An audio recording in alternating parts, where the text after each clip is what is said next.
Welcome to my dad's devlog.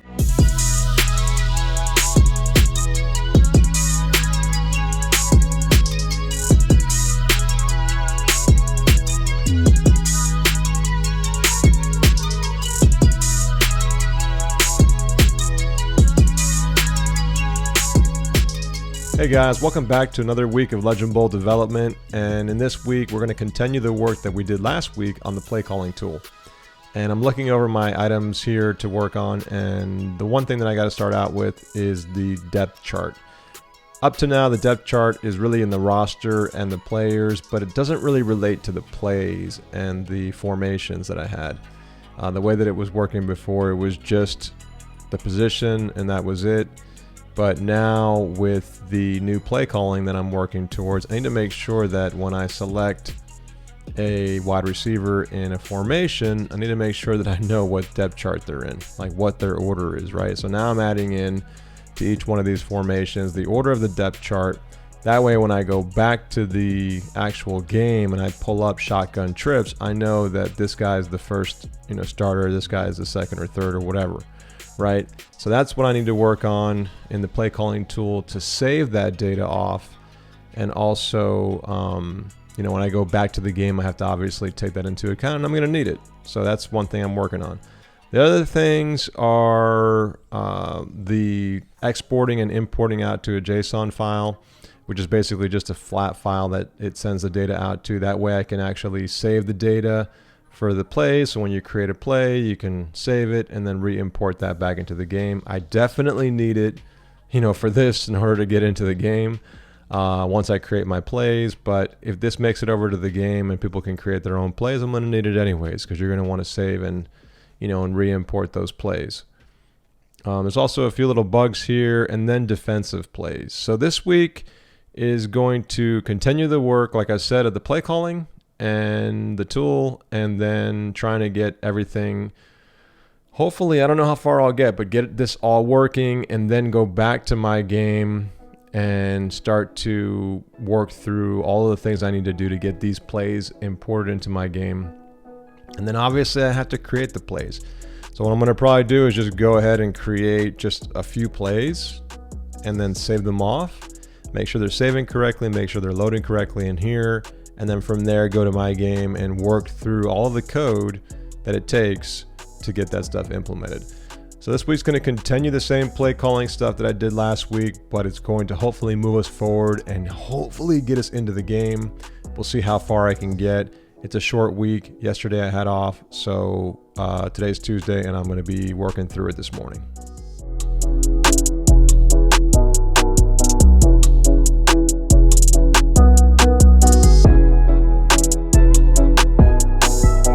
So it's about after lunchtime now, and I went ahead and got the depth chart work done for the most part, and I started looking at the exporting and the importing of the plays, and I did a little bit of work on that this weekend, and I am going to be looking at that this afternoon and rolling into tomorrow.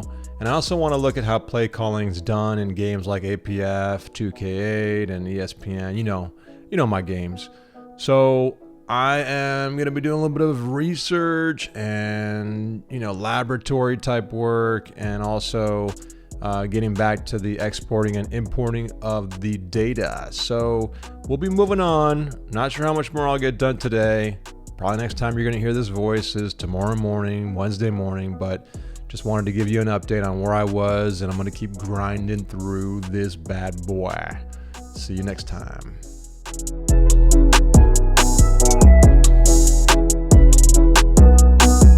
All right, so it's Wednesday morning and I'm getting my day started. Yesterday afternoon, I spent some time looking at the other games that I play and seeing how they did play calling and what it looked like for the coin toss, because as I worked through the game, the Legend Bowl game, and the play calling that I have, I'm trying to start with the coin toss and then work my way into actual plays for offense, defense, and special teams, right? But the first thing I need to do is make sure that I get the coin toss set up correctly, and it needs to work for one player, two player, or computer versus a computer. And that's going to be my focus, is to make sure that I have all three modes handled inside of my code. And I'm also trying to look at layouts for my new play calling and menus during the game. And this one here kind of looks like what I have right now. I mean, it has the same kind of layout and format and theme and color scheme that I have in my actual menus of the game, versus the one that I have right now in the game looks more like this. And I'm not sure, maybe let me know what you guys think in the comments, but I think I'm going to try to go with something that looks a little bit more along the same theme as what I have in the game. So I think they're going to start looking more like this. And then I'm going to try to follow through and, just walk through the coin toss, depending on if you're first player, second player, or CPU. And I need to figure out what I'm going to show for each one. So that's going to be my morning. I think I'm going to try to make some progress in that area, and we'll see where I get by lunchtime.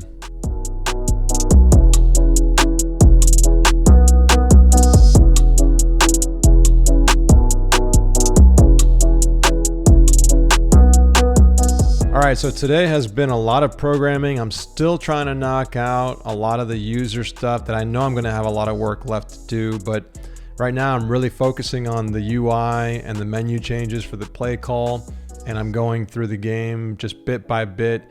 And as I see user issues with the way the game was coded for one player, I'm having to attack that, and a lot of my day-to-day has been dealing with that. And I'm going to continue to deal with it. But as I deal with it, my plan is to make sure that the play calling is also taking into account whether you have one player, two player, or just CPU versus CPU. So I went ahead and built a rough draft. I'm working on the UI for the new menu system. And here's what it looks like right now. And this is the first draft. So what I'm going to do from here is I finally got to the coin toss. The game actually can get there without breaking. And I'm going to begin tweaking this to make it work and to make it look better and align everything. So this is the first cut. Let's see what I can do next, and we'll keep moving.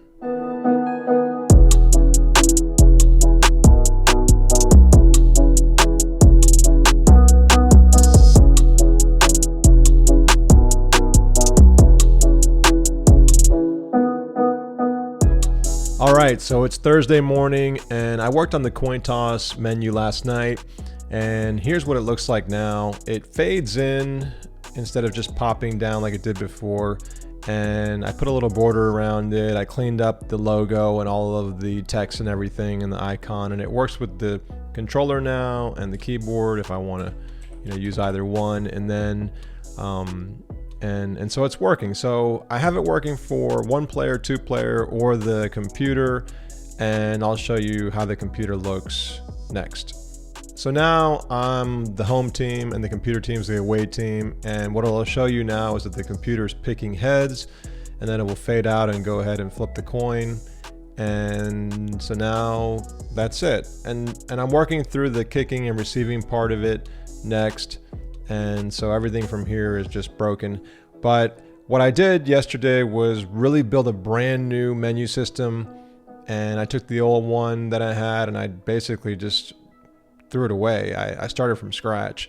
So I have a whole entire UI that's brand new there, and I also have the logic where it shows you whether you're the CPU or the first player or second player. It's going to show you the proper things. Now, I know this stuff isn't really fancy and fun to talk about, but at the end of the day, this is part of coding, and I need to get these menus working right.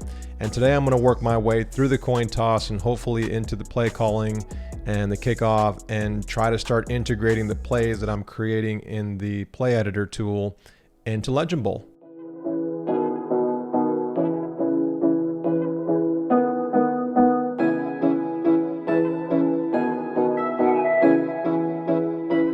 All right, so here's where we are at lunchtime. I'm gonna go ahead and just show you where I'm at here.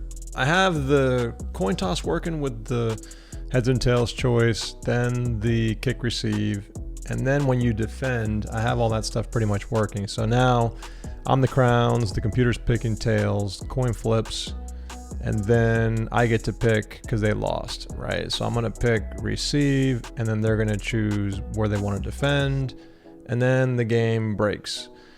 because I'm not at the point where I want to be for the next phase. So that's where I'm at. I mean, it's working, seems to be working. I want to add in wind into the game, and I also need to make sure that when they pick defend, I flip the field depending on where they defend to. So that needs to be done, and then I'm going to go into the kickoff play calling, and then we'll keep rolling from there because I'm getting into plays now, and this is where it starts to get dirty. So get ready for some fireworks.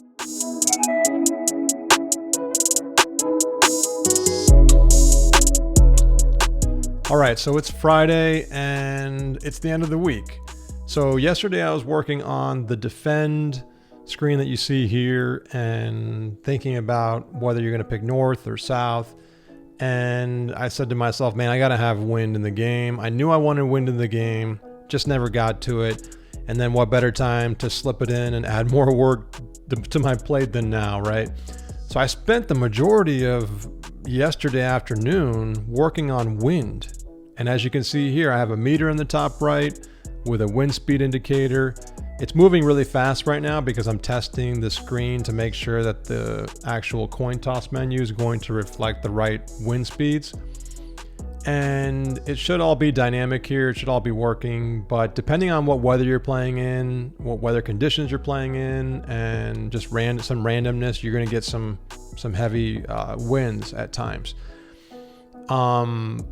But with this, I also said to myself, well, wait a second, I need to make sure that the ball is, being affected by the wind. And up to now, the game hasn't even taken wind into account, right? So now I'm working on a tool that will give me a wind simulation. So now, as you can see, there's this 30-mile-an-hour wind.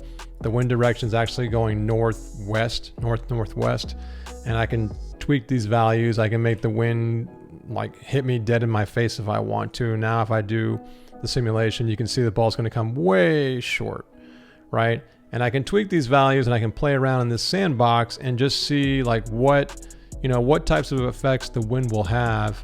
And I can tweak my values. I think this is looking pretty good, but I also know that this isn't in my game yet. So I'm going to need to tweak the values. But the point here is that I'm able to, control the ball and move the ball around depending on what kind of speed we have, right? So if there's like literally no speed, it's going to hit the receiver right on the money, or whatever your target is. It might be a kickoff, it might be a field goal, it might be a punt, whatever it is, right? But if you want to add some wind into the game, which you know me, I want things to be as real as possible.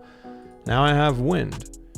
So this is where I'm at. So it's Friday and I'm planning on wrapping up my week by continuing to work on the screens. I think the wind is looking good. I have a prototype here I can work with. I can put that into my game when I'm ready. But the next step for me is to move on from the wind and get into the actual play calling for the kickoff. So I'm going to be working on that next. All this UI stuff takes a lot of time, so I know that it's not progress, people say in the game, or maybe I'm not moving as far as I want to move, but at the end of the day, UI and the way things look and feel is very important to making sure that your game is polished and looking the way you want it to look. So I spend time on that stuff. Now I knocked out the wind.